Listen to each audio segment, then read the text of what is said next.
तो आज का जो टॉपिक है करंट अफेयर्स का, उसमें सबसे पहले थोड़ी देर डिस्कशन करेंगे मिडिल ईस्ट का जो इशू है। वो हम अपने रिस्पेक्ट में बात करेंगे कि हम कहाँ स्टैंड हैं, हमारे ऊपर क्या इम्पैक्ट पड़ेगा, तो उसके लिए हम क्या कदम उठा रहे हैं, क्या करा है हमने, इन सब के ऊपर बात कर लेंगे तो एग्जाम में आपको हेल्प होगी। और टाइम टू टाइम फिर अपने आप को इससे आप अपग्रेड करते रहिएगा। फिर बाकी मेन करंट अफेयर्स पे आ जाएंगे। जो टॉपिक हैं आपको स्क्रीन के ऊपर दिख रहे होंगे, तो ये पूरे टॉपिक इस वीक के हैं, इनको हम डिस्कशन करेंगे। ठीक है। तो सबसे पहले मिडिल ईस्ट की कहानी को समझने के लिए एग्जाम देखिए, हम जो है वो कोई पॉलिटिकल या ऐसे डिस्कशन नहीं कर रहे हैं। हमारा उद्देश्य ये है कि हमको ये पता होना चाहिए कि जो भी वर्ल्ड में चल रही है, पॉलिटिकल इशू चल रहे हैं या जियो पॉलिटिकल इशू चल रहे हैं, उसमें हम कहाँ स्टैंड कर रहे हैं। तो सबसे पहले तो आप में से हर एक को मिडिल ईस्ट का मैप याद होना चाहिए, है ना। अभी आप धीरे धीरे करके इसको चाहें तो याद करिए, या आप 10 दिन 15 दिन में इसको तैयार कर लीजिए। तैयार का मतलब है कि आपको ये एग्जैक्टली पता होना चाहिए कि इजिप्ट कहाँ पड़ेगा, लीबिया कहाँ पड़ेगा, सूडान कहाँ पड़ेगा, सऊदी अरेबिया, इराक, ईरान, ये सब कंट्रीज की लोकेशन हमको पता होना चाहिए।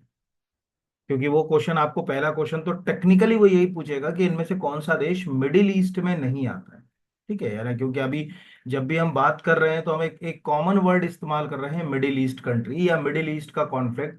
तो हमको दिमाग में एकदम बिल्कुल क्रिस्टल क्लीन जो अगर कहा जाए होना चाहिए कि हाँ भैया, हम जब मिडिल ईस्ट की बात कर रहे हैं तो इसमें कितने कंट्रीज हैं और कौन कौन से हैं। कुछ बड़े नाम तो हमको दिखते हैं, जैसे यमन दिख रहा है, ओमान दिख रहा है, सऊदी अरेबिया, सूडान, ठीक दिख रहा है, इजिप्ट दिख रहा है, इराक दिख रहा है। ये तो हमको दिख रहा है कि हाँ ये मिडिल ईस्ट के अंतर्गत जो है वो यार है। लेकिन वो छोटे छोटे से जो देश हैं, वो हमको जो है वो ज्यादा समझ नहीं पड़ते। फॉर एग्जांपल जैसे ये साइप्रस है, बहुत छोटा सा यहाँ पर आपको दिख रहा है, ये जो है। तो ऐसे क्वेश्चंस भी कई बार पूछ लेते हैं। वहां दिमाग नहीं चलता कि अच्छा इसको भी अपन मिडिल ईस्ट से जोड़कर जो है वो क्वेश्चन जो है वो पंच किया जा सकता है या आ सकता है। अब हमारे लिए क्यों मिडिल ईस्ट जो है वो मतलब अगर कहा जाए इस समय ज्यादा सिचुएशन वाली स्थिति हो गई है। अभी आपने देखा होगा कि जब इसराइल ने लेबनान के ऊपर अटैक शुरू किए, यहाँ पर आपको दिख लगे ही हुआ है सीमा, यहाँ पर ये इसराइल है, सामने ये लेबनान दिख रहा है यहाँ पर, और ये बैरूत। तो इसराइल के लेबनान पर अटैक के बाद देखिए कौन सा कमांडर की मृत्यु हुई, क्या हुई, ये सब ऑल में जो पेपर में लिखा हुआ है वो बच्चों वाली चीजें आप वहाँ पेपर से पढ़िए। इस अटैक के बाद इसराइल और ईरान के बीच का जो कॉन्फ्लिक्ट पहले से ही चला आ रहा था, वो कॉन्फ्लिक्ट थोड़ा और बढ़ गया, और उसमें जो है वो आग देने का काम जो है वो अमेरिका ने कर दिया। क्योंकि अमेरिका किसी भी स्थिति में नहीं चाहता कि ईरान जो है वो अपने न्यूक्लियर प्रोग्राम्स को आगे बढ़ाए। ठीक है, वो पहला नहीं चाहता। दूसरा, वो कहीं ना कहीं जैसे इराक को उसने ऑक्यूपाइड किया धीरे से, और वहां के रिसोर्सेस को यूटिलाइज करना शुरू किया, ऐसे वो फ्यूचर में उम्मीद करता है कि ईरान को भी हम ऐसे ही यूज करेंगे, या पूरे मिडिल ईस्ट को मैनेज करने के लिए वो। क्योंकि ये मिडिल ईस्ट ही है जो ऊर्जा का क्षेत्र है। मतलब सरल सी बात है कि आज ओपेक कंट्रीज के गढ़ यही हैं जहां से पूरी दुनिया को कच्चे तेल का निर्यात होता है। तो जो देश अभी तेल के ऊपर अपनी निर्भरता धीरे धीरे खत्म कर रहे हैं, उनको तो इन कॉन्फ्लिक्ट्स में बहुत ज्यादा वो कोई स्टेटमेंट जारी नहीं करते, कुछ उनको लेना देना नहीं होता।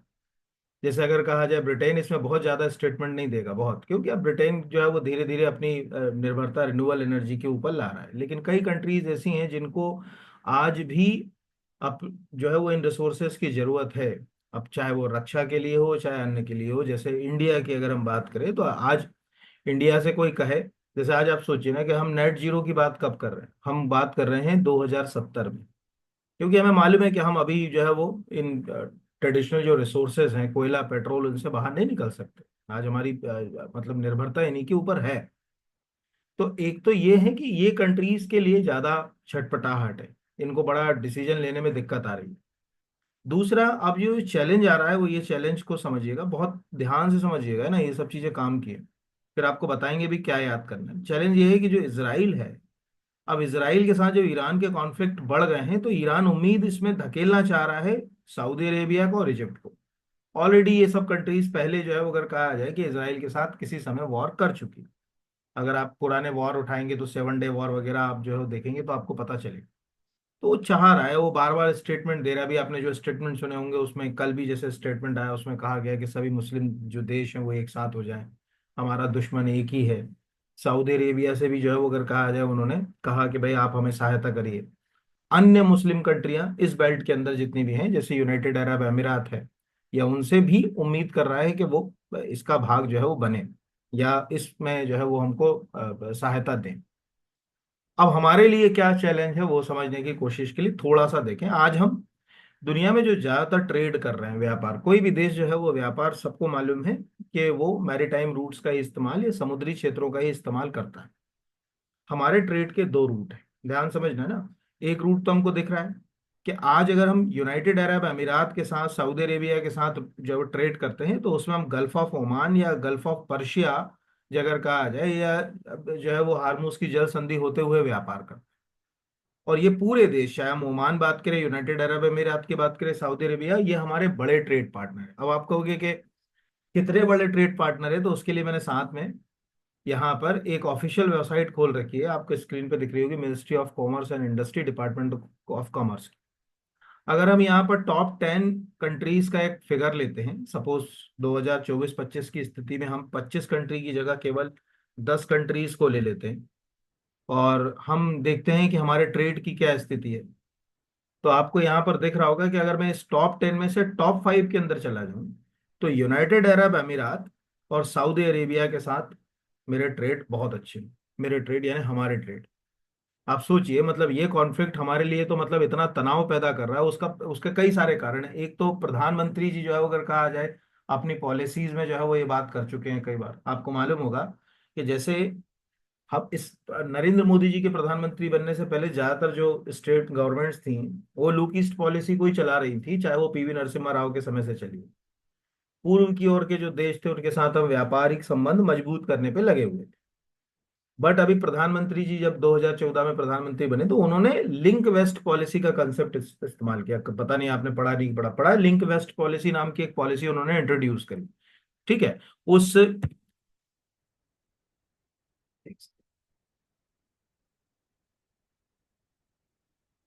तो उन्होंने क्या करा कि लिंक वेस्ट नाम से, स्क्रीन पे दिख रही होगी, middle east foreign policy of Narendra Modi government, मतलब उसने खुद ही बोल दिया कि भाई आप जो ढूंढ रहे हैं, in the attempt of the strength of with the India and the western जो है वो नेबर्स, ठीक है, पर्शियन गल्फ कंट्रीज, मोदी यानी स्पेशली वो पर्शियन गल्फ कंट्रीज की बात कर रहा है। पर्शियन गल्फ कंट्रीज का मतलब है मिडिल ईस्ट में यही वाली बेल्ट है, ये दिख रही है, इराक, ईरान, कतर, ठीक है, यूनाइटेड अरब अमीरात, ओमान, सऊदी अरेबिया, ये सब जो अगर कहा जाए गल्फ और पर्शिया से लगे हुए देश है इसके आसपास। इन कंट्रीज के साथ हमको ट्रेड अपने बेहतर करना है। और इसी के लिए जो है अगर कहा जाए, हम जो है वो लिंक वेस्ट पॉलिसी, या अगर कहा जाए एक्ट वेस्ट पॉलिसी कह लो आपको, अगर जो है ये, इसके ऊपर अब हम काम कर रहे हैं यहाँ पर। और इसके लिए बहुत सारी, और ये देश अभी प्राइम मिनिस्टर्स जो है के जो विजिट्स हैं, कभी आपने देखा होगा कि वो जब यूनाइटेड अरब अमीरात चले जाते हैं या सऊदी अरेबिया चले जाते हैं, या ये देश अपने सर्वोच्च सम्मान से उससे उन्हें सम्मानित करते हैं, तो ये क्या लगता है आपको, ऐसे ही करते हैं? नहीं भाई, ये सब व्यापारिक संबंध है, दुनिया व्यापार पे चल रही, ठीक है। रिश्तेदारी नहीं चलती जो है वो, वैश्विक परिदृश्य में कोई रिश्तेदारी नहीं होती। आपके ट्रेड रिलेशंस कितने अच्छे हैं, जैसे ये कोई पुराना एक आर्टिकल है, कहीं लिखा हुआ है, Indian institute of technology Guwahati का, इसको भी अगर आप पढ़ेंगे कहीं भी अगर कहा जाए, तो इसमें भी वही कहानी जो है वो आपको मिलेगी। तो ये लिखा हुआ है कि middle east and west Asia offer name the look, ठीक है, और जो है वो west link what the really is the one of the most successful foreign policy achievement in prime minister Narendra Modi government in Indian expected. उसने लिख दिया कि वो भारत कभी नहीं चाहेगा कि यहाँ पर बहुत ज्यादा टेंशन हो, क्योंकि हमारे लिए ये बहुत बड़ा रोल प्ले कर रहा है चित्र। अब एक तो हमको ये बात बहुत अच्छे से यहाँ पर फिगर में पता चली कि आज इंडिया जो ओवरऑल ट्रेड कर रहा है, ओवरऑल एक्सपोर्ट इंपोर्ट को अलग अलग छोड़ के हम बात करें, ओवरऑल ट्रेड कर रहा है, उसमें यूएस, चाइना, यूनाइटेड अरब अमीरात, रशिया और सऊदी अरेबिया, ये 5 कंट्रीज से हमारे संबंध जो है वो अगर कहा जाए बहुत अच्छे हैं, या इनसे हमारे जो टॉप 10, टॉप 5 ट्रेड है इसमें। और इसमें थोड़ा सा अगर हम टॉप 10 के ऊपर चले जाएं, तो इसमें नीचे इराक भी है 7वें नंबर। एक जमाना था कि ईरान भी इस लिस्ट में ऊपर ही आता था, बट क्या है, धीरे धीरे हमने ईरान के साथ अपने ट्रेड थोड़े से कम करे। उसका कारण है कि हम जान रहे थे कि ये कॉन्फ्लिक्ट कल को एक बड़ी समस्या जो है वो बनेगा। अब अगर हम इसी आंकड़े को दूसरे नजरिए से देखें, है ना, यानी ये तो एक हमको बेसिक सी बात हो गई। आज हम देखें एक्सपोर्ट, हम एक्सपोर्ट के ऊपर बात नहीं करें, है ना, एक्सपोर्ट एकदम मुद्दा नहीं बनेगा, एकदम अर्थव्यवस्था को धराशायी नहीं करेगा। मतलब कि सीधी सी बात है कि आप किसी को कोई सामान बेच रहे हो, ठीक है, यहाँ पर जैसे किसान है, वो अनाज बेच रहा है दुकान पर, और अचानक दुकानदार कहे कि नहीं खरीदूंगा, तो एकदम बहुत ज्यादा हाय तौबा नहीं हो जाएगी। लेकिन किसान के घर अनाज ही खत्म हो जाए खाने के लिए, तो फिर बड़ा कठिन काम है। तो इम्पोर्ट एग्जैक्टली किसी कंट्रीज की, जो जैसे सभी देश जो इम्पोर्ट पर डिपेंड है और जिनका इम्पोर्ट एक्सपोर्ट से ज्यादा है, उन कंट्रीज को हमेशा तनाव बना रहता है, क्योंकि इम्पोर्ट अर्थव्यवस्था में कहीं ना कहीं एक रोल प्ले कर रहा होता है, तभी तो ज्यादा है। नहीं तो ज्यादा क्यों होता? अगर इसका इम्पोर्ट का यानी आयात का अगर रोल नहीं होता अर्थव्यवस्था में, तो वो आयात करते ही नहीं। तो अगर हम पहले एक्सपोर्ट को छोड़ दें, हम यहाँ से कंट्री वाइज, और सभी ऑफिशियल फिगर ही देख रहे हैं, हम कोई मतलब किसी न्यूज एजेंसी की जो है वो कहानी को नहीं सुन रहे हैं, और सबसे लेटेस्ट देख रहे हैं। अगर हम यहाँ पर कंट्री वाइज जो अगर कहा जाए, डाटा आप हमेशा जो है वो डॉलर में ही लिखिए।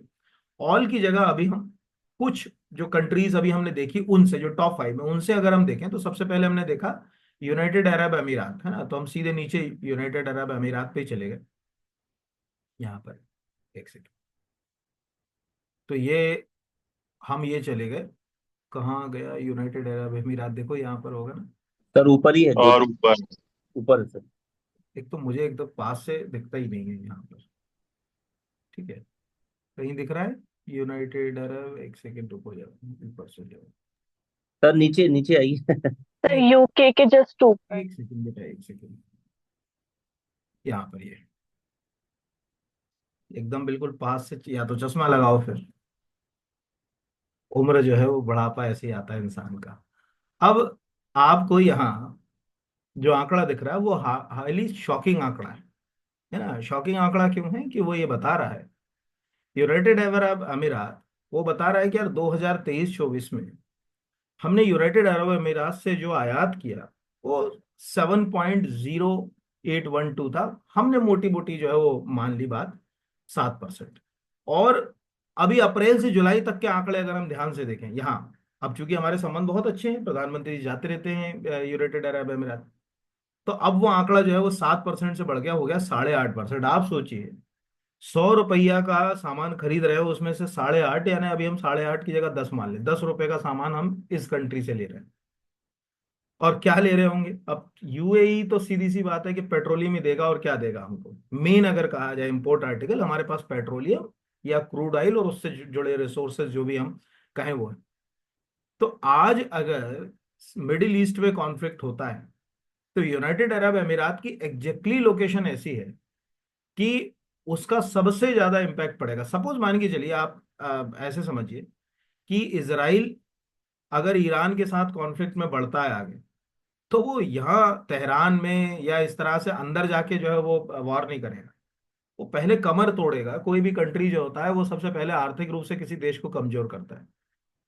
जैसे अगर मान के चलिए इजिप्ट के साथ किसी कंट्री के जो है वो अगर कहा जाए मतलब वॉर हो जाए, तो वो पोर्ट सहित अलेक्जेंड्रिया या सुएज कैनाल वाले हिस्से को जो है वो सबसे पहले टारगेट करेगा।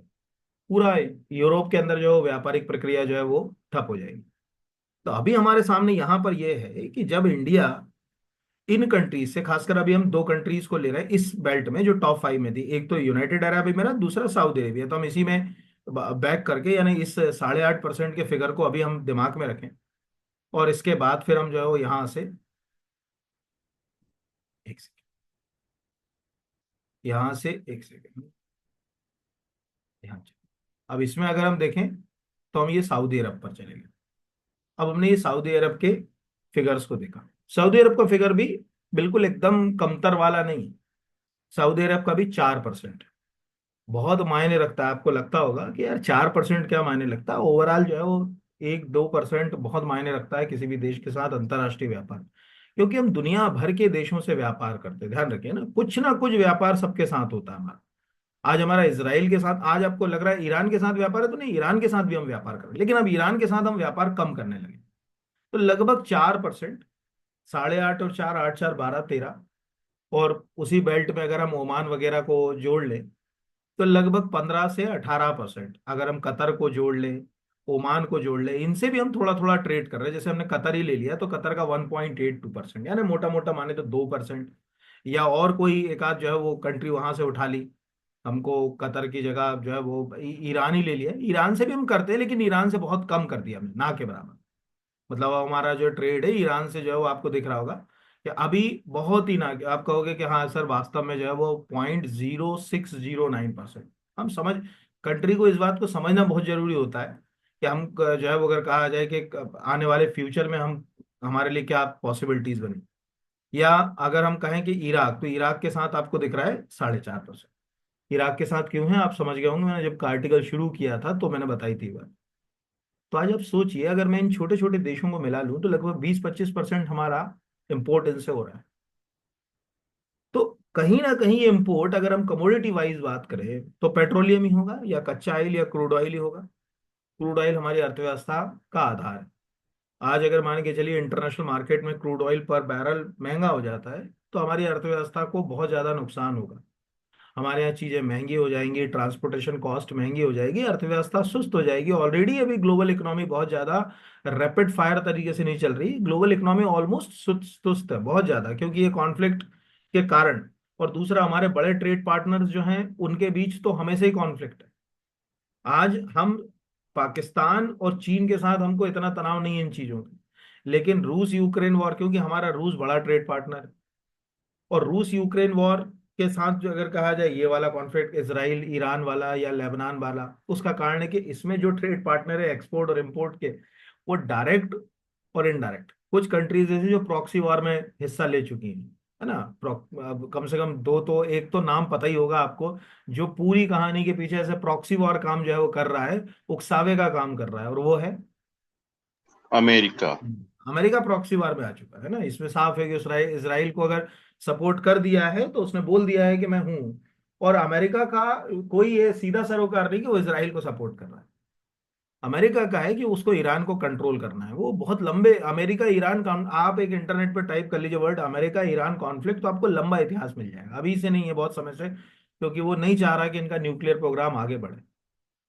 उसको टेंशन है। अभी भी आपने देखा होगा 2-3 दिन पहले जो स्टेटमेंट आया अमेरिका का कि इसराइल अटैक करे, बट न्यूक्लियर जो प्लांट्स हैं उसके आसपास जहां अगर कहा जाए, या न्यूक्लियर फैसिलिटीज जहां है वहां जो है वो अटैक ना करें।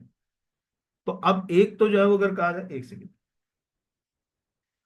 पढ़ाई करते समय आंकड़ों का बड़ा महत्व है। अभी ये आंकड़े मुझे ऐसे याद नहीं रहेंगे, लेकिन अगर आपने कॉपी में साथ में लिख लिए हैं अभी, तो ये आपके लिए बहुत हेल्पफुल है।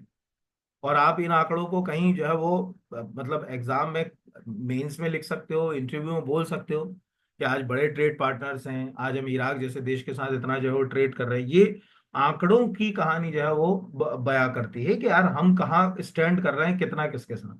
यहाँ पर छोटे छोटे देश, जैसे अगर अभी ओमान का भी देखोगे तो आपको मिलेगा कि इनके साथ हम ट्रेड कर रहे हैं या व्यापार हमारा हो रहा है। तो ये जो बात है, ये हमारे लिए बहुत ज्यादा मतलब खटक रही है कि हम क्या करें।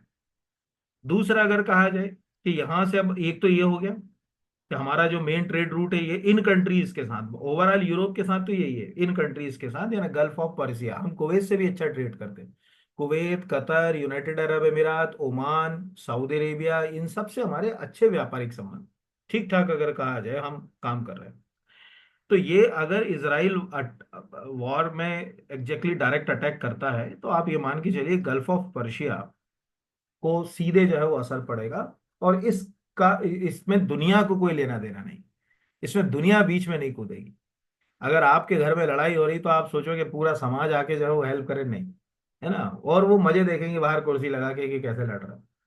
तो प्रॉब्लम यहाँ है कि इस पूरे अगर कहा जाए मिडिल ईस्ट की सिचुएशन में फंसे हैं। फर्स्ट तो मिडिल ईस्ट की कंट्रीज है ना, यानी सऊदी अरेबिया, इराक, ईरान, यहाँ पर। एंड सेकंड वन, वो ट्रेड पार्टनर जिनको इस रूट के अंदर होने वाली उथल पुथल का नुकसान हो, ठीक है, वो सभी ट्रेड पार्टनर, यानी आज अगर कहा जाए पाकिस्तान सपोज मान के चलिए, या चाइना, या कोई XYZ कंट्री यहाँ ट्रेड इस पूरी बेल्ट से, गल्फ ऑफ पर्शिया से हम जो है वो अगर कहा जाए ट्रेड कर रहे हैं, तो हम ये मान के चलिए कि हमको नुकसान होगा।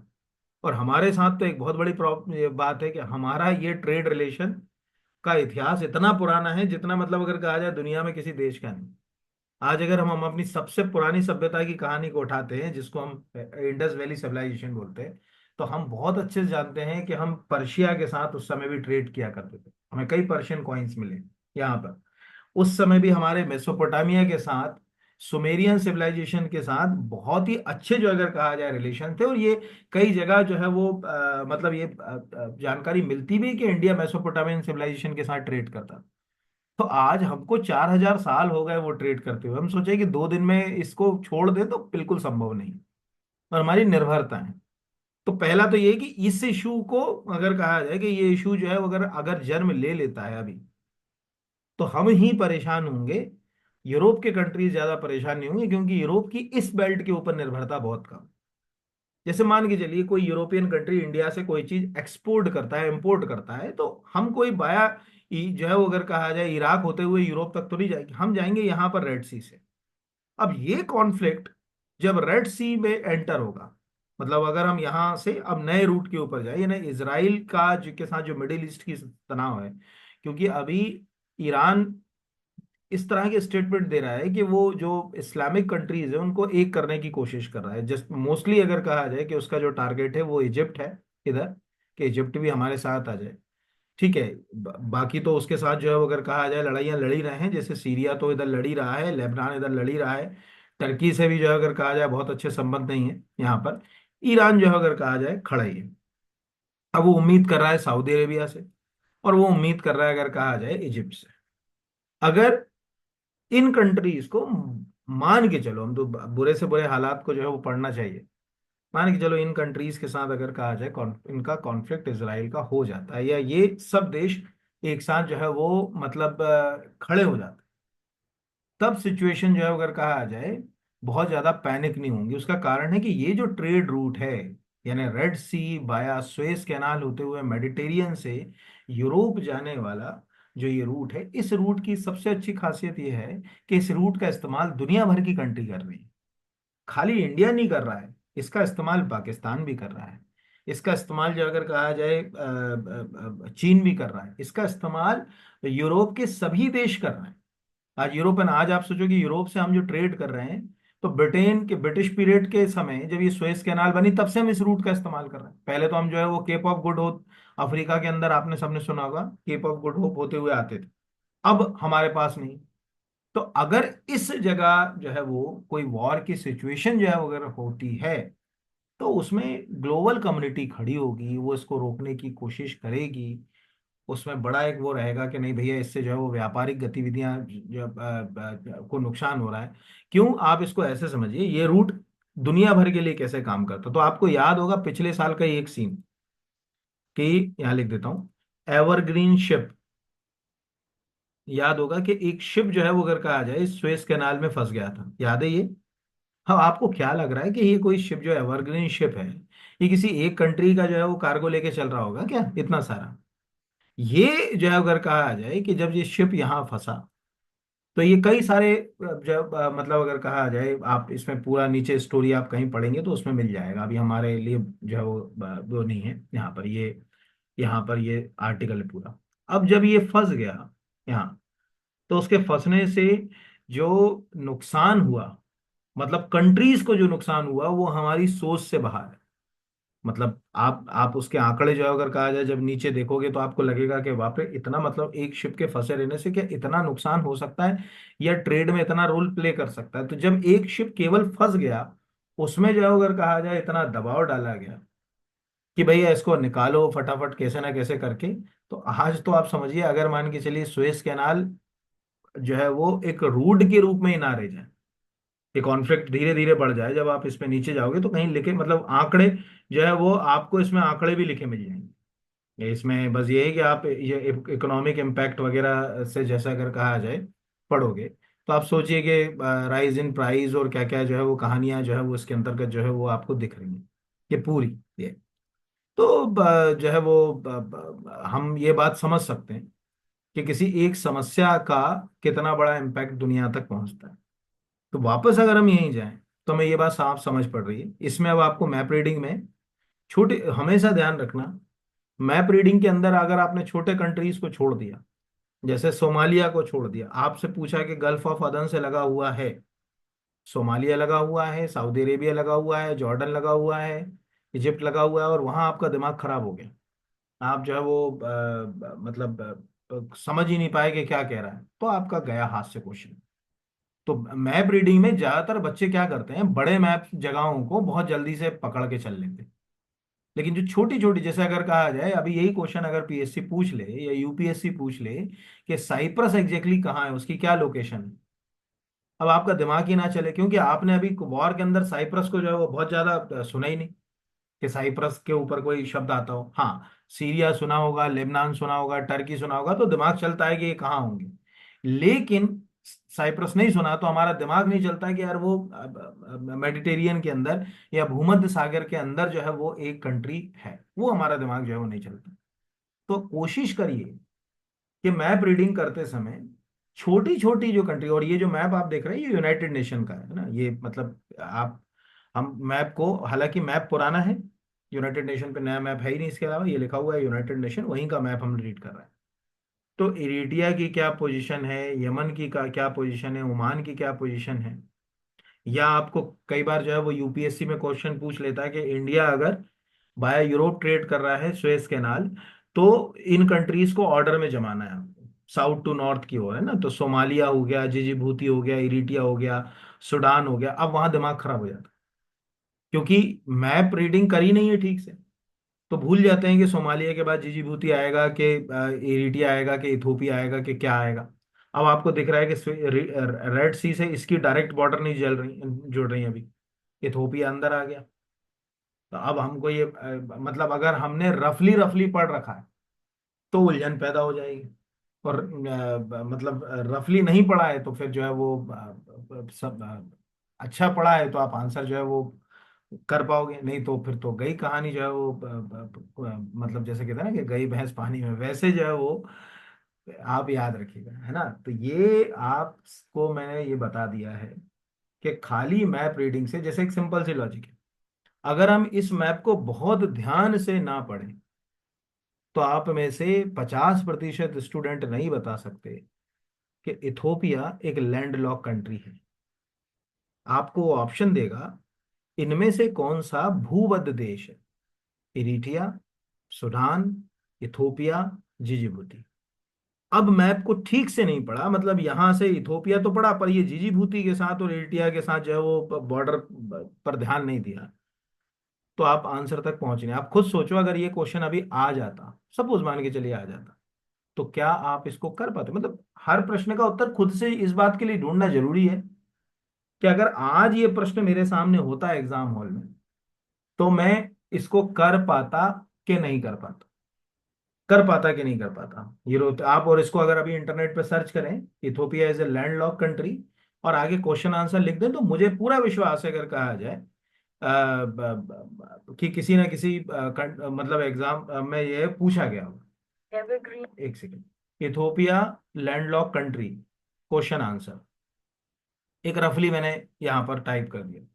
उद्देश्य मेरा आपको दोनों चीजों को कराना है ना, ये जो टॉपिक मैं करा रहा हूँ ये इसीलिए करा रहा हूँ। यहाँ पर अगर कहा जाए जैसे कोई टेक्स्ट बुक पे दिख रहा है कि which of the following group of country are landlock, अब ये लिखा होगा कि यहाँ पर जो है वो इसमें लाओस है, सर्बिया है, इथोपिया है, कंबोडिया, मतलब ये जो टेक्स्ट बुक है हम इसका, ऐसा नहीं कि हम इसका उपयोग करें, लेकिन देखने के लिए तो हम मजबूरी है कि कंटेंट कैसे देखेंगे नहीं तो। अब ये क्वेश्चन जो है वो अगर कहा जाए, यहाँ पर आपको स्क्रीन के ऊपर दिख रहा है कि आपको एक क्वेश्चन बना हुआ है, और ये किसी एग्जाम में ही आया होगा, यहाँ पर अगर कहा जाए, या ये जैसे ये क्वेश्चन दिख रहा है, ये सब एग्जाम में आए हुए क्वेश्चन होंगे। जैसे ये टेक्स्ट बुक के ऊपर दूसरा एक और क्वेश्चन दिख रहा है कि Ethiopia is related to Africa in, यहाँ पर तो ये भी क्वेश्चन अभी ये लिख रहा है एसएससी सीजीएल प्रीवियस पेपर 2020। क्यों आया होगा? क्योंकि वो कॉन्फ्लिक्ट भी तो चल रहा है ना तब से यहाँ पर। तो हमको ये बात समझ में आना चाहिए कि केवल पढ़ाई, ऐसा नहीं कि किसी ने मैप बता दिया तो मैप रीड कर रहे हैं बस जो है वो, उसके हर प्रोस्पेक्ट में सोचना जरूरी है। तो अभी हमारे सामने दो इश्यूज हैं। इशू नंबर 1 है gulf of Persia, gulf of Oman, ठीक है, और हॉर्मूज की जो है वो अगर कहा जाए जल संधि, ये 3 जगह। यहाँ दुनिया जो है वो अगर कहा जाए तमाशा देखने के लिए आएगी, हमारी सहायता करने के लिए कोई नहीं आएगा।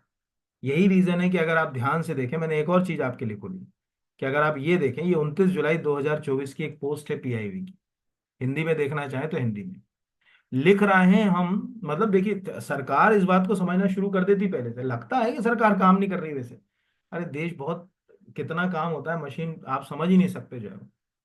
कच्चे तेल के आयात में कमी लाने और हाइड्रोकार्बन उत्पादन को बढ़ाने के लिए सरकार की ओर से उठाए गए ठोस कदम।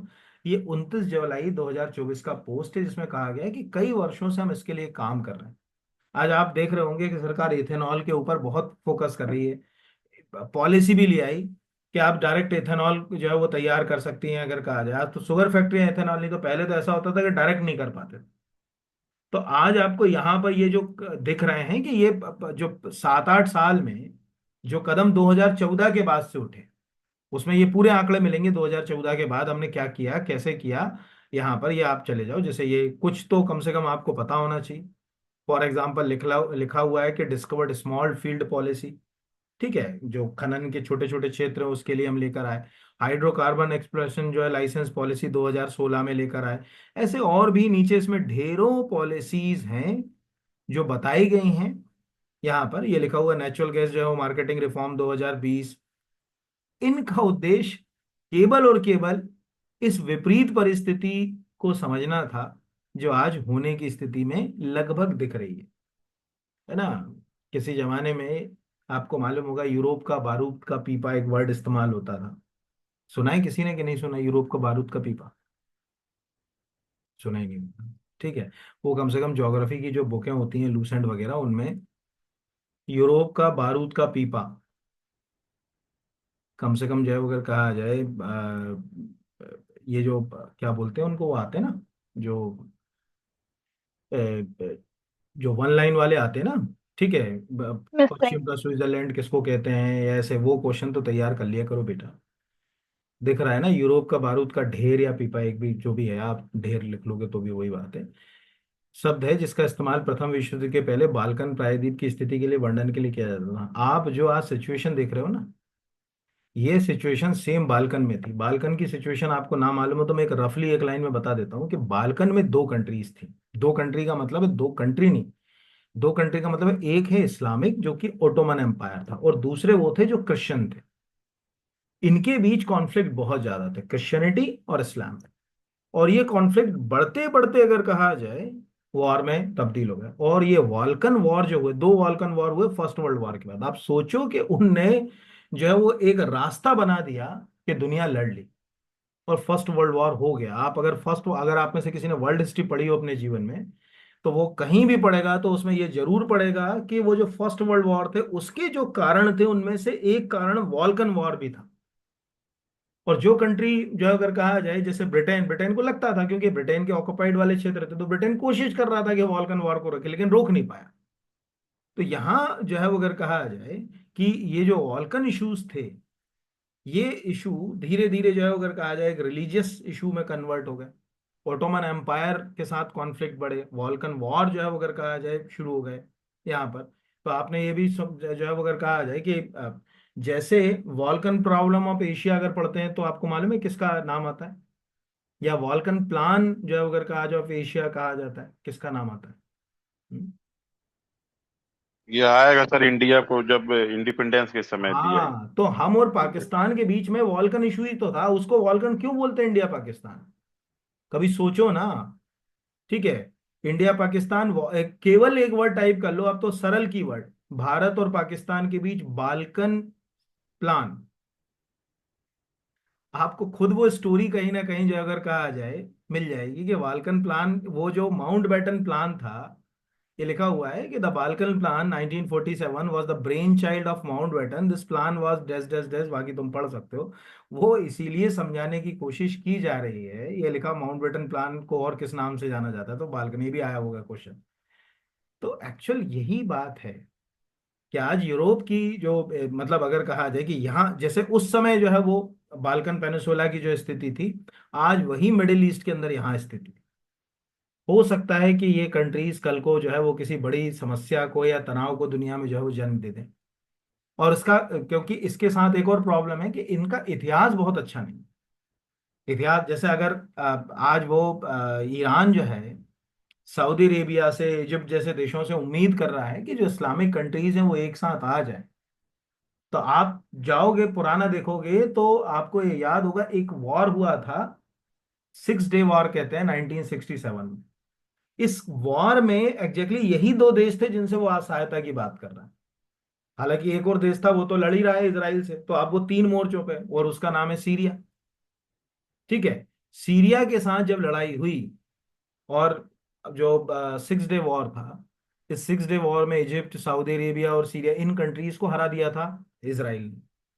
उसके बाद धीरे धीरे अगर कहा जाए कि इसराइल ने अकेले नहीं किया, इसराइल को बहुत सपोर्ट मिला धीरे धीरे। आप अगर कभी लेबनान के इतिहास को पढ़ेंगे तो आपको पता चलेगा वहां से क्रिश्चियनिटी धीरे धीरे रिमूव होगी। वहां एक समय ऐसा था कि सबसे ज्यादा आबादी क्रिश्चियन हुआ करती थी एक समय। आप कभी लेबनान का इतिहास पढ़ो, सीरिया का इतिहास पढ़ो, आपको आश्चर्य होगा कि ये क्रिश्चियनिटी वाली कंट्रीज थी किसी समय। लेकिन धीरे धीरे धीरे धीरे, क्योंकि देश के अंदर मतलब लग रहा है कि यार हमको हराने में फलाने जो है वो देश का, और फलाने देश में फलानी आबादी है, तो ये जैसे आज हमारे खिलाफ प्रोपेगेंडा फैलाना शुरू कर दिया गया है, क्योंकि उसके पीछे के कारण भी समझ पड़ते हैं। क्योंकि इन वॉर्स में हम रोल प्ले करेंगे कि भारत में मुसलमानों के साथ ही, अभी कल देखा होगा यूएस का एक स्टेटमेंट आपने पढ़ा होगा, इंडिया ने कहा कि ये तो हमको कमजोर करने वाली बात है। तो यहाँ आपके दिमाग में ये साफ है कि जो इजिप्ट है या सऊदी अरेबिया है और ये सीरिया है, एक्चुअली ये आप जो ट्राइंगल देख रहे हो, ये जो ट्राइंगल है यहाँ पर, ये ट्राइंगल ऑलरेडी मोटा मोटा माने तो 50 साल पहले 6 दिन जो है वो अगर कहा जाए लड़ाई कर चुका है, जिसको अपन 6 डे वॉर के नाम से जानते थे। यहीं से टेक्निकली अगर कहा जाए कि कहानी का जन्म हुआ मिडिल ईस्ट का, ये जो मिडिल ईस्ट की कहानी थी वो इसी से जन्मी। और इस वॉर के समय जो मुद्दे खड़े हुए, वो मुद्दे आज भी खड़े हैं। इस वॉर के समय 3 मुद्दे खड़े हुए। मुद्दा नंबर 1, गाजा स्ट्रिप का। क्या गाजा स्ट्रिप आज विवादित है कि नहीं है, लड़ाई का कारण है कि नहीं, सोच के देखो, है यहाँ पर। मुद्दा नंबर 2, गोलन हाइट्स का। आज गोलन हाइट को लेकर अगर कहा जाए, हमेशा सीरिया क्या बोलता है, हमारा है। आपको मालूम होगा ना कि सीरिया और जो है वो इसराइल के बीच गोलन हाइट को लेकर भी विवाद है। और थर्ड वन थर्ड वन, तुम पेपर तो पढ़ते नहीं हो। जेरूसलम से लगे हुए बेल्ट में क्या इशू है? अरे वेस्ट बैंक की प्रॉब्लम है कि नहीं, जी वेस्ट सर, वहाँ bank. Temple temple mount sir, हाँ, अल-अक्सा जो करके आ मस्जिद, गए। तो वेस्टर्न वॉल, ये तो सब। उसको अगर वेस्ट बैंक की जब हम बात करें, तो वेस्ट बैंक जो है वो फिलिस्तीनी टेरिटरी से लगा हुआ जो है, अगर कहा जाए बेल्ट। तो आप सोचो कि आज से 50 साल पहले, मतलब आप ये बता सकते हो किसी इंटरव्यू के में बता सकते हो कि आज दुनिया जो है वो एक बहुत क्रिटिकल सिचुएशन पे है। लगभग 50 साल पहले 1967 में इजिप्ट, सऊदी अरेबिया और जो सीरिया के आसपास के का जो बेल्ट था, उसने इसराइल के साथ जो इनका युद्ध हुआ, उसने जिस जिन को जन्म दिया, जिन समस्याओं को जन्म दिया, चाहे वो गाजा स्ट्रिप हो, चाहे वो वेस्ट बैंक हो, ये समस्याएं आज भी जीवंत मुद्दा हैं। ये तीनों, जो तीन अगर मैंने बोले, तो ये तीनों आज भी जो अगर कहा जाए मुद्दा हैं। गोल्डन नाइट भी मुद्दा है, वेस्ट जो अगर कहा जाए बैंक भी मुद्दा है, गाजा स्ट्रिप भी जो अगर कहा जाए जो है वो मुद्दा है। तो अब हमारे सामने चैलेंज तो यही कि ये कंट्रीज अगर एक साथ हो जाती हैं, तो हमको फिर तकलीफ ज्यादा हो जाएगी, हमको तकलीफ ज्यादा हो जाएगी।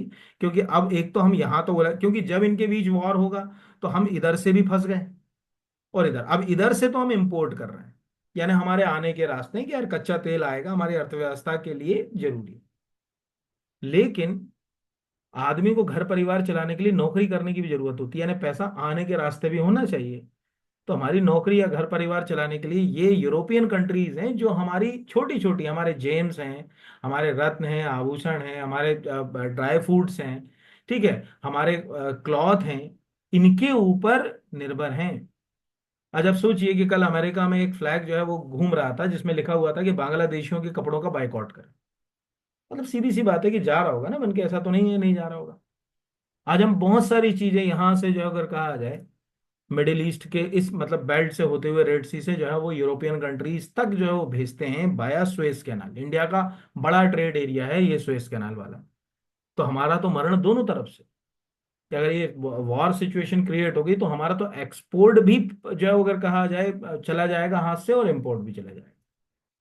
तो ये एक टेक्निकली अगर कहा जाए, हाँ, प्रॉब्लम किनको नहीं है ज्यादातर। हालांकि अब हम इस बात में एक अच्छी बात आपको जो है कि कई बार लोग कहते हैं कि इंडिया का सर्विस इकोनॉमी बनने से दूसरे सेक्टर्स के ऊपर नेगेटिव इम्पैक्ट नहीं है। जैसे प्राइमरी सेक्टर, मैन्युफैक्चरिंग सेक्टर, आज प्राइमरी सेक्टर की कंट्रीब्यूशन सबसे कम, बस सर्विस सेक्टर ऐसे ही समय में बहुत हेल्प करता है। आज इंडिया में बैठे बैठे आप अमेरिका के अंदर किसी को काउंसलिंग दे सकते हो। इंडिया के बैठे अंदर बैठे बैठे आज बहुत सारे आप बीपीओ केपीओ यूरोप में चला सकते हो। आज इंडिया में बैठे बैठे आप कोई सॉफ्टवेयर तैयार करके यूरोप के किसी भी देश को भेज सकते हो। ऐसा काम कर रहा है इसराइल। लगभग 70% इकोनॉमी इसराइल की सर्विस इकोनॉमी है, यानी उसकी जीडीपी का 70% जो अर्थव्यवस्था है वो सेवा क्षेत्रों से आता है। बैंकिंग, ठीक है, टूरिज्म, होटल, इनसे वो आता है। हमारे साथ भी अच्छी बात है कि हम जो है वो टेक्नोलॉजी में काम अब करने लगे हैं। भारत से बहुत सारा टेक्नोलॉजी या जो है वो इंडस्ट्रियल रिवोल्यूशन 4.0 के कारण हम दूसरे देशों को एक्सपोर्ट कर रहे हैं। आज बहुत सारा अगर कहा जाए, आप उसके लिए भी आंकड़े चाहो, कभी आपका मन करे तो ऐसे ये जो मैंने आपको वेबसाइट बताई है, आप सिंपल सा government of India ministry of commerce Indus department of commerce में इसको टाइप करिएगा और ट्रेड स्टेटिस्टिक्स क्लिक कर दीजिएगा। और ट्रेड स्टेटिस्टिक के ऊपर आप जैसे ही जाएंगे तो आपको जो है वो आंकड़े जो है वो यहाँ से मिल जाएंगे, जैसे एक्सपोर्ट इंपोर्ट डाटा और ये सब जो है वो। तो यहाँ से आप जाएंगे तो यहाँ से आप तय कर सकते हैं। आपको लग रहा है अगर कहा जाए कि ट्रेड वाइज या रीजन वाइज या कुछ ऐसे जो है वो कि कौन सी कमोडिटी हम सबसे ज्यादा एक्सपोर्ट कर रहे हैं, किन चीजों को हम इंपोर्ट कर रहे हैं, वो सब जो है वो हमको देखने को मिल जाएंगे। हालांकि मैंने यहाँ पर एक फाइल आपके लिए ये रखी हुई है, ये जो आपको दिख रहा होगा। तो अभी हमको दिख रहा है जैसे ये लिखा कि जुलाई 2024 के दौरान आपको दिख रहा है कि व्यापार यानी निर्यात आयात में, ये व्यापार में तो जो है वो ये कहानी लिखी हुई है कि हमने ट्रेड किया ये वाला, और सेवाओं का, सर्विसेज का, ये तो सर्विसेज का अच्छा फिगर है, उसको आप कम नहीं कह सकते। मतलब इस फिगर को कोई कहेगा यार ये तो कम फिगर है, तो कम नहीं है कुछ, ये बहुत अच्छे फिगर की जो है वो डेफिनेशन के अंतर्गत जो है वो आता है। तो इस मामले में तो ठीक है कि आज हम सर्विस का भी कर रहे हैं, बट बाकी चीजों में हमें उलझन है। तो ऑलमोस्ट इस पूरे मैप को मैंने कम से कम आपको 4 प्रोस्पेक्ट में बताने की कोशिश करी। अब आपको करना क्या है घर पे ये समझ लीजिए। नंबर 1, कि इंडिया से गल्फ ऑफ ओमान बाया गल्फ ऑफ पर्शिया जाते समय कहाँ कहाँ से होते हुए आप जाओगे, पूरा रूट आपको कॉपी में डिजाइन करना, मैप में याद नहीं करना। आपको ये पता होना चाहिए कि मस्कट कहाँ पड़ता है, आपको पता होना चाहिए कि अबू धाबी। आपको ये पूछेगा, कैसे पूछेगा, मैं क्वेश्चन भी प्लान करके दे रहा हूँ। आपसे पूछेगा कि इंडिया अगर मान के चलिए ईरान से ट्रेड करता है, तो वह इन राजधानियों में सबसे अंतिम किस राजधानी तक पहुंचेगा। जैसे मस्कट ले लिया, अबू धाबी ले लिया, दोहा ले लिया, कुवैत ले लिया। तो आपको ये दिख रहा है कि हम मस्कट होते हुए अबू धाबी, अबू धाबी होते हुए दोहा, और दोहा होते हुए कुवैत जो है वो जाएंगे यहाँ पर। या आपको ये बेसिक सा पूछ लिया कि बहरीन और कतर जो है वो अगर कहा जाए इनमें से कहाँ है, तो आपको पता होना चाहिए कि पर्शियन गल्फ का हिस्सा है। या हो सकता है कि इनमें से कौन सा देश जो है वो कैस्पियन सी से लगा हुआ है। इसके लिए क्योंकि ईरान वाला ये बेल्ट है इधर से, और इधर से टर्की से जाओगे। बाकी कंट्रीज तो हैं, लेकिन आप कैस्पियन सी से लगे हुए कंट्रीज की एक अलग से मैपिंग जो है वो करेंगे। यहाँ नहीं मिलेगा क्योंकि मिडिल ईस्ट के अंदर पूरा तो आता नहीं ये। या मेडिटेरियन से लगे हुए कंट्रीज की लिस्ट बनाइए। इंडिया से जो है वो बाया मेडिटेरियन होते हुए यूरोप जाने के समय, जब हम यूरोप में जो है वो एंटर होंगे तो कौन से देश सबसे पहले पड़ेंगे, उन मतलब कंट्रीज की एक पूरी की पूरी क्या कर लीजिए, एक लिस्ट बना लीजिए। क्योंकि अभी आपसे जैसे एक सिंपल सा मैं पूछ लूं कि भैया यूरोप यूरोप के बारे में आप सब जानते हो, ऐसा कोई भी नहीं होगा जो नहीं जानता कि साहब हमको नहीं मालूम है, हमको मालूम। पर टेक्निकली अगर मैं आपसे कहूँ कि आप यहाँ से मेडिटेरियन से एंटर हुए यूरोप में, तो मेडिटेरियन से एंटर हुए तो सबसे पहले किस कंट्री में एंटर हुए। अब यहाँ एग्जाम हॉल में दिमाग का जो है वो दही हो जाता है। मतलब ऐसी ही समस्याएं जो अगर कहा जाए हमको मतलब दिमाग को हमारे जो है वो परेशान करती हैं कि हम कैसे कहाँ जाए। जैसे अगर कहा जाए मेडिटेरियन में जाएंगे तो भाई इनमें से कौन सा देश पहले पड़ेगा, क्या फ्रांस पहले पड़ेगा, क्या जर्मनी पहले पड़ेगा, कि स्विट्जरलैंड पहले पड़ेगा, कि नीदरलैंड पहले पड़ेगा। आप सोचो अगर मान के चलिए मुझे मेडिटेरियन से होते हुए अभी स्विट्जरलैंड की यात्रा करना है, स्विट्जरलैंड से भी हम ट्रेड करते हैं ऐसा नहीं, तो किस कंट्री के बाद स्विट्जरलैंड आएगा, किस कंट्री के बाद। क्योंकि आपने मैप रीडिंग कभी करी नहीं। टेक्निकली अगर कहा जाए मैप को देखना और क्वेश्चन बनाकर मैप रीडिंग करना दोनों अलग अलग मुद्दे होते हैं, याद से याद रखिए सभी लोग। एक होता है कि मैप लगा लिया, अरे मैं पढ़ाई करता हूँ मेरे सामने मैप लगाओ, वो एक अलग मुद्दा है। इमेज करना पड़ेगा ना कि यार मैं अगर यहां से जाऊंगा तो कहाँ जाऊंगा। जैसे आप एक शब्द समझते होगे सेना वगैरह में, या आप में से कोई एनसीसी का बच्चा होगा तो एक वर्ड यूज किया जाता है रेकी करना। समझते हो रेकी का क्या मतलब होता है, अपराधी भी करते हैं। रेकी का मतलब है कि अगर मैं ये अपराध करूंगा या ये मैं मिशन को अंजाम दूंगा, ये मैं काम करूंगा, तो इसमें कहाँ क्या करूंगा, कैसे कैसे चैलेंजेस आएंगे और उनको कैसे दूर करूंगा। तो कई बार आपने देखा होगा कि अपराध के बाद पुलिस कहती है ना कि उस व्यक्ति ने जिसने अपराध किया उसने बहुत अच्छे से पहले रेकी करी थी इस जगह की, कि कैसे करेगा। सुना है कि नहीं सुना?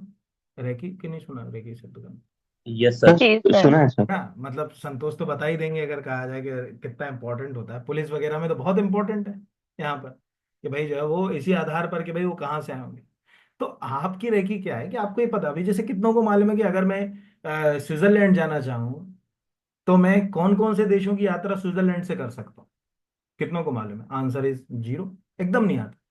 तो जब राहुल गांधी जी इटली जाएंगे तो इटली से वो स्विट्जरलैंड जा सकते हैं, क्योंकि इटली से लगा हुआ है स्विट्जरलैंड यहाँ पर।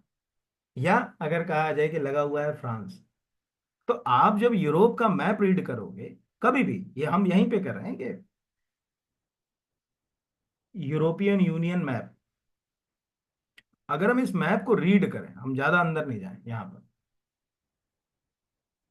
सपोज ये हमने यूरोपियन यूनियन की ऑफिशियली वेबसाइट से यूरोपियन यूनियन का मैप ले लिया, तो मैप अब आपका नजरिया कभी जीवन पर्यंत आप नहीं बोलोगे कि ये है मेडिटेरियन। ठीक है, ये वो साइप्रस है जो अभी आपने इसके पहले वाले मैप में देखा, ध्यान से देखो, यहाँ पर ये साइप्रस, यानी ये कॉन्फ्लिक्ट वाला ही बेल्ट है पूरा के पूरा मेडिटेरियन में। मेडिटेरियन एक ऐसा क्षेत्र है दुनिया में जो विध्वंस भी पैदा करेगा और जो अगर कहा जाए उन्नति भी पैदा करेगा। ये ध्यान रखना, व्यापार का गढ़ और युद्ध का बड़ा क्षेत्र, दोनों के बीच 50-50 की स्थिति में हमेशा बना रहेगा मेडिटेरियन, आज से नहीं, हमेशा। मतलब आज से 100 साल के बाद भी ये स्थिति रहेगी, इसमें कोई दो राय की बात नहीं है ना, क्योंकि कॉन्फ्लिक्ट तो रहते हैं कंट्रीज। तो अभी आप यहाँ ध्यान से देखो, तो आप इस मैप को अगर रीड कर रहे हो तो ये दिख रहा है इटली है, ये आपको यहाँ स्विट्जरलैंड दिख रहा है, बर्न उसकी कैपिटल है, ये फ्रांस है, ये जर्मनी है। अब हमारा दिमाग अभी चलता है तो हमको ये समझ पड़ता है कि यार ये इटली जो अगर कहा जाए, अगर कोई आदमी जाएगा तो इटली से स्विट्जरलैंड जा सकता है, इधर जर्मनी और फ्रांस दोनों कंट्रीज को जा सकता है। या अगर अफ्रीका से एंटर होगा तो बाया स्पेन ही उसको जो है वो आना पड़ेगा, जो है वो जिब्राल्टर होते हुए, ये जिब्राल्टर है। और ये पूरा जो है अगर कहा जाए ये बेल्ट उस अरब कॉन्फ्लिक्ट में, उस अरब कॉन्फ्लिक्ट में उन मुस्लिम कंट्रीज के साथ खड़ा नहीं हुआ। क्यों नहीं खड़ा होगा? सोचो, कभी दिमाग लगाया? उसके पीछे भी रिलीजन ही है, क्योंकि इसमें ज्यादातर कंट्रीज क्या है, क्रिश्चियन आबादी वाली है, यानी क्रिश्चियनिटी बहुत है। कभी याद है कि जब इस्लाम धीरे धीरे खड़ा हुआ तो जिन कंट्रीज में उसका प्रसार हुआ वो कहाँ जाके रुका? वो यहाँ जाके रुका। ये कौन सी कंट्री है? मोरक्को से। मोरक्को। यहाँ पर मोरक्को को क्रॉस नहीं कर पाया। कभी आप मोरक्को की आबादी और स्पेन की आबादी देखिएगा, आपको अंतर समझ पड़ जाएगा। स्पेन क्रिश्चियनिटी पे बेस्ड है और मोरक्को में आपको, और इसको बोलते हैं अरब वर्ल्ड। तो अरब वर्ल्ड यहीं आकर क्यों रुक गया, कभी सोचना भी तो पड़ेगा ना। यहीं आकर वो आगे नहीं बढ़ पाया क्योंकि इन कंट्री ये एकजुट थी उस समय। तो बात यही है कि हमको ये चीज समझ में आना चाहिए, मैप रीडिंग करते समय खाली मैप उठा के पढ़ लेना कि हाँ यार ये सर ने बताया ये वाला कॉन्फ्लिक्ट चल रहा है, यहाँ से गए यहाँ से नहीं। कोई भी बच्चा जिसके क्वेश्चन सही हो सकते हैं वो केवल एक ही स्थिति पे हो सकते हैं, और वो एक स्थिति जो है वो ये है कि उसने अपने दिमाग से क्वायरीज क्रिएट करी हो। जैसे अभी आपने एक रफ क्वेश्चन क्या क्रिएट किया इथोपिया का, तो इथोपिया लैंड लॉक है, तो उसको इस वाली अगर कहा जाए समस्या में ज्यादा जो है वो अंदर है वो यहाँ पर। तो इरिटिया ज्यादा सिचुएशन फेस करेगा इथोपिया की तुलना में। जिजीबूती, सोमालिया, इरिटिया ये ज्यादा हॉर्न ऑफ अफ्रीका के कंट्रीज कहलाते हैं ना, जो है ये ज्यादा चैलेंज फेस करेंगी वनस्पत इथोपिया। इथोपिया अंदरूनी समस्याएं फेस कर रहा है। तो इस तरह से आपको मैप रीडिंग करना है। तो आप समझ ही गए होंगे मैप रीडिंग में। अभी किसी के दिमाग में कोई क्वेश्चन हो तो पूछ लो, फिर अपन अगले टॉपिक पे बढ़ जाते हैं। ये मैंने ऑलमोस्ट सब आपको समझाने की कोशिश करी कि क्या चैलेंजेस हम फेस करेंगे। आगे कुआ पीछे खाई, ठीक है, ये हमारे साथ है। ये है जगह कहा जाए कुआ, छोटा है ये है खाई। ठीक है, हम दोनों के बीच में चल रहे हैं। हालांकि जैसे मैंने आपको कहा ये हमें ज्यादा प्रॉब्लम फेस नहीं कराएगा, ये हमें ज्यादा प्रॉब्लम फेस कराएगा क्योंकि इसमें बहुत सारे देश उठ खड़े होंगे, मोस्टली यूरोपियन। आज आप कभी देखो, एक इजिप्ट के को आने दो इसमें, कभी मतलब इस वॉर का हिस्सा कभी किसी दिन माय बाय बैड लक मान के चलिए इजिप्ट बन जाए, आप देखेंगे जिस दिन ये घटना घटेगी ना, उसके शाम तक कई सारी कंट्रीज जो है वो यूरोपियन स्टेटमेंट जारी कर देंगी। ब्रिटेन कर देगा, फ्रांस कर देगा, जब इनके ट्रेड फंस जाएंगे ना, व्यापारिक काम जो है वो अगर कहा जाए फंस जाएंगे, तो फिर तो मजबूरी है यहाँ पर। बस ये है यहाँ। चलिए, किसी को कुछ पूछना है इसमें? क्लियर हो गया मिडिल ईस्ट की सिचुएशन? देखो, मैं बहुत अंदर वो सब नहीं कि अभी क्या हो रहा है, जो आजकल यूट्यूब पे बहुत मिल जाएगा आपको ज्ञान।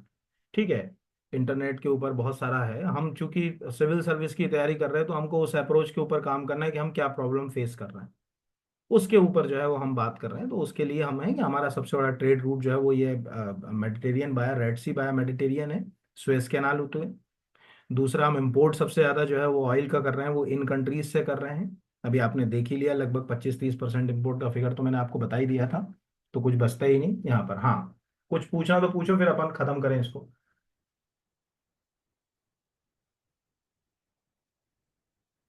क्लियर है? जी एक सर। मुंह में यस दही सर। जमा के बैठेंगे, यस ठीक सर। है? जी सर। ठीक है। Clear sir. मतलब अब जो है, जाते जाते इसमें ना, फिर अपन अगले टॉपिक पे आते हैं। अब घर में कॉपी पे बना लो, जो भी इशू दिखता है उसमें एक क्वेश्चन लिखो, और उस क्वेश्चन के नीचे एक मैप बना के आंसर ड्रॉ करो। जो भी दिखता है ना, उसके अंदर एक क्वेश्चन लिखना, और उसके अंदर मैप बना के जो है वो अगर कहा जाए आंसर ड्रॉ करना। तो ये याद रखना, जैसे साइप्रस है ना, साइप्रस से थोड़ा सा आप आगे जाओगे तो पड़ेगा ग्रीस। ग्रीस बर्बादी हो गया अगर कहा जाए इन समस्याओं में। उसका पूरा टूरिज्म, ग्रीस की इकोनॉमी टूरिज्म इंडस्ट्री पे टिकी हुई थी, एक ही क्षेत्र के ऊपर। आपको मालूम है, आईएमएफ ने पहली कंट्री है जिसको डिफाल्टर किया था, ग्रीस। क्योंकि आप पूरी तरीके से जो है वो टूरिज्म पे। अभी आप मान के चलो कि कोई आदमी इसराइल में जो है वो किसी हिस्टोरिकल साइट को देखने क्यों जाएगा इस समय?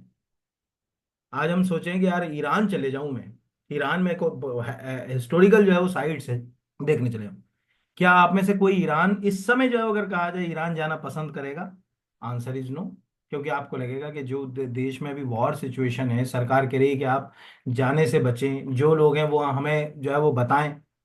तो मतलब सिंपल सी लॉजिक है कि हम ये मान सकते हैं कि अगर वो ईरान, सपोज थोड़ी देर के लिए मान के चले कि ईरान टूरिज्म पे टिका होता, है तो नहीं लेकिन टूरिज्म पे टिका होता, तो बर्बाद हो जाता। तो ये है।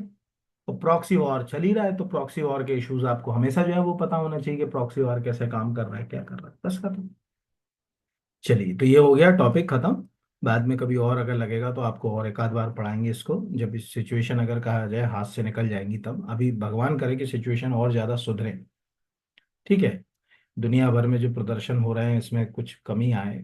ठीक है, कई चीजें जो है वो प्रॉक्सी रूप से, एक्चुअल प्रॉब्लम क्या होती है ना, बहुत सारे। आज आपको क्या लगता है, ईरान चाह ही नहीं रहा था कि इसराइल के साथ जो अगर कहा जाए वो कॉन्फ्लिक्ट को बढ़ाए। उसका प्रॉक्सी वार जमाने से चल रहा है, इसराइल ईरान प्रॉक्सी वार। ये सब किसके कारण होता है? इसके कारण होता है सब, जैसे ऐसे समझ लीजिए, आज हिंदुस्तान में अगर मान के चलिए ईरान के फेवर में कोई जो है वो बहुत सारा जो है वो आंदोलन करते हैं लोग, या जो है वो प्रदर्शन करते हैं, तो भारत को इजराइल की सहायता करते समय 1000 बार सोचना पड़ेगा। इसलिए पिछले कुछ समय से भारत ने न्यूट्रल स्टैंड लेना पसंद करा है। वो बोलते ही नहीं है, कहीं वोटिंग होती तो वो अपने आप को बाहर रख लेता। ये भी नहीं कि वो वोटिंग जो है वो उसके अगेंस्ट कर देगा, नहीं, वो न्यूट्रल ये रहता है। सर ऑफिशियल ऑफिशियल स्टेटमेंट है भारत का, सभी देशों से समान व्यवहार। क्यों? मजबूरी है उसकी, क्योंकि हमारे पॉलिटिकल सिस्टम को अभी महाराष्ट्र में जो अगर कहा जाए इलेक्शन, असर पड़ता है। जातीय और धार्मिक जो है वो आंकड़े रोल प्ले करते हैं, खासकर हमारे जैसे देश में, है अभी ना? कुछ नेताओं ने एक साल पहले कुछ भड़काऊ भाषण दे दिए थे, तो ऑफिशियल रूप से सरकार को माफी मांगनी पड़ी करना ही थी, पड़ेगा। जब कतर कतर जैसे देश इसमें हाँ, शामिल वो हुए थे। वही वही कह रहा हूँ ना। यहाँ पर अगर कहा जाए, अभी इसके पहले जब इसराइल का पिछली साल गाजा में कॉन्फ्लिक्ट हुआ था, तो कई लोगों ने जो अगर कहा जाए विरोध प्रदर्शन किया था, तो सरकार के लिए तो बड़े चैलेंज थे कि अब क्या करें। ठीक है, यहाँ पर तो वो इश्यूज हर जगह रहते हैं। इसीलिए कोई भी कंट्री, आप हमेशा ध्यान रखें, कोई भी कंट्री सीधे युद्ध नहीं लड़ती, वो छद्म युद्ध लड़ना पसंद करती है, प्रॉक्सी वॉर। जैसे जो है वो आज अमेरिका क्या कर रहा है, अमेरिका कभी भी जो है नहीं कहेगा कि इसराइल से कह देगा कि चलो ठीक है, आज तुम और मैं दोनों फाइटर जेट लेकर उड़ जाते हैं और एक दूसरे के साथ मिलकर जो है वो ईरान को जो है वो मजा चखाते हैं। वो कहेगा कि इसराइल को, वो एक ही स्टेटमेंट जारी कर रहा है कि इसराइल को राइट है इसराइल को राइट है अपने को प्रोटेक्ट करने का, अपने इंटरेस्ट की रक्षा करने का। ये बार बार वो यही स्टेटमेंट जो है वो दे रहा है, और कोई स्टेटमेंट वो नहीं दे रहा है। तो कारण उसका यही है कि वो जानता है कि हम किसी भी प्रॉक्सी वॉर में जो है, अगर कहा जाए, क्योंकि आपको शायद ना मालूम हो, ये भी बता दूं, यूएसए में भी ज्यूज आबादी अच्छी खासी है। यूएसए के अंदर भी आप अगर कभी जाओगे तो आपको ये मतलब पता होना चाहिए कि जैसे हमारे यहाँ, जैसे हमने लोगों को सहायता दी, अमेरिका भी एक ऐसा देश था जहां पर इजरायली आबादी, या जिसको अपन ज्यूज कहते हैं, उनकी आबादी अच्छी खासी है। ये आप याद रखिएगा, देसी भाषा में कहें तो यहूदियों की आबादी, ठीक है, अच्छी खासी। यहूदियों से तो हमारे, आपको याद होगा, हमारे देश का भी यहूदी के साथ संबंध आज का नहीं, फिल्मों में भी बहुत पुराना संबंध है। 1 मिनट और मैं बता दूं आपको। एक जो है वो अगर कहा जाए, एक गाना आपने कभी सुना होगा, ये मेरा दीवानापन है, या मोहब्बत का स्वरूप, ठीक है, कोई जाने ना जाने, ऐसा करके एक गाना है। ये यहूदी की, मतलब ये फिल्म का ही नाम है अगर कहा जाए, यहूदी। यहूदी मूवी, ये रोमन एम्पायर और यहूदियों के बीच के कॉन्फ्लिक्ट के ऊपर बनी थी। ये दिख रही यहूदी, बड़ी शानदार फिल्म थी। गाना तो मुझे, गाना तो जो है वो याद है, ये पहले ही देखिए नंबर पे लिखा है, ये मेरा दीवानापन है, ठीक है। तो हम तो जमाने से अगर कहा जाए कि संबंध बनाए हुए हैं, तो हमारे लिए तो इतनी उलझन है कि हमारे बराबर उलझन में तो कोई है ही नहीं इस समय, ठीक है। अब बड़ा समस्या है, ठीक है। तो बस यही है तरीका, मैंने आपको समझा दिया कि पढ़ाई करते समय कुएं के मेंढक की तरह जो है वो अगर कहा जाए, पढ़ाई नहीं करना है। हर प्रोस्पेक्ट में, जैसे कुएं के मेंढक ने सोच लिया बस इतना ही है, मतलब कुएं के मेंढक का क्या मतलब है? जिन बच्चों ने अपनी लाइब्रेरी में या अपने घर में मैप लगा लिया है और अपनी जिम्मेदारी से मुक्त हो गए, आज मेरे सामने वर्ल्ड मैप है, आप मान के चलिए उनको मैप से क्वेश्चन नहीं समझ पड़ेंगे जब तक उस मैप को वो क्रिएटिव नजरिए से इश्यूज बनाकर जो है वो अगर कहा जाए आंसर नहीं ढूंढेंगे। इशू बनाइए और आंसर ढूंढिए, तो आप जीत जाएंगे। नहीं तो मैप तो लगे हुए हैं, इस क्लास में बहुत सारे बच्चे ऐसे होंगे जो इस बात को स्वीकार कर सकते हैं कि हाँ सर, मेरे तो स्टडी टेबल पे सामने मैप लगा हुआ है, पर लगा ही है सर, मैंने जिम्मेदारी निभा दी लगा के यहाँ पर। फिर जो है अगर कहा जाए क्या हुआ, वो तो भगवान ही जाने यहाँ। सर, क्या बेटा? आज आपने जो भी लेक्चर में पढ़ा है ना, ये अभी मैंने कुछ दिन पहले राउटर्स में पूरी ये रिसर्च करके हमने 7 से 8 एजेंसीज को जो भी आपने पढ़ा है ना, एग्जैक्टली यही मैगजीन और अलग अलग फॉर्मेट्स में बना के सेल आउट किया है। नहीं तो तुमको ऐसा तो नहीं लग रहा कि मैंने वहां से कहीं से नकल ना कर ना ली? ना, अभी वो सब पब्लिश नहीं हुआ है सर, अभी क्या पब्लिश पब्लिश होगा नहीं वो। हुआ? हाँ। चलो ठीक है, चलिए ठीक है, धन्यवाद। ठीक है, करें खत्म इसको, चलिए।